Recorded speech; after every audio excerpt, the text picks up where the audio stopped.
I'm a solo mum flipping furniture to fund my dream home, and when I saw this one, there wasn't really much wrong with it. It was just boring. But it was the perfect candidate for a raw coastal timber sideboard feel. So I got my crud cutter out, I gave it a thorough clean, made sure I got any residue off with some hot water. After that, removed all of the hinges, then got to carbide scraping, which I found it was really thin, the existing finish, so I just went in with 120 grit sandpaper and just sanded the top. It got through pretty quickly, and then I moved on to the body. So even though it was coming off really easy, I did decide to strip the sides because I had that paneling detail and I didn't really want to hand sand in those grooves. So I did get my poly stripper out, applied a really thick coat, making sure that it was in all of those grooves and the trim, and the gel stain came off really easily. You just scrub it off with hot soapy water. So I decided, because there was that laminate panel, that I would put a rattan detail in there, but I couldn't actually remove that panel. It was glued on with something super strong. So I ended up just stripping with that panel in the door.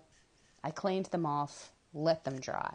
While that was happening, I went and sanded the whole piece with 120 grit sandpaper, so all of the edges. What can happen with polystrip is it leaves a weird yellowy cast, so you do want to remove that. So you're back to your clean raw wood.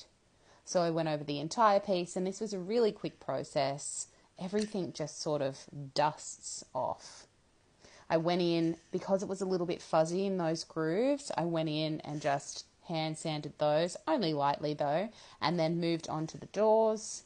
Then I went in and got anything that I couldn't get with the sander by hand, including the inserts of the doors. Now I went ahead and did a 240 grit sandpaper over everything, and then I went on to my paint wash. So this was a taupey tan tone, and I have a detailed video on my actual paint wash, how I mix it up. So go and have a look at my other videos. And then it was on to using the placemats to actually put into the inserts. So I made sure that I measured everything, put a really nice thick layer of glue down, and then put those into place. And these were really forgiving. They're placemats from Kmart, and they're actually a paper woven placemat. So you could kind of stretch them into place, and they were really easy to cut. I then went on to putting my handles, hinges back on. I gave the whole piece a hard wax. And this is the final result. I love the contrast and the texture of the door inserts. I love that you can still see the timber grain, and it's not an overly warm tone. It's nice and neutral. What do you think?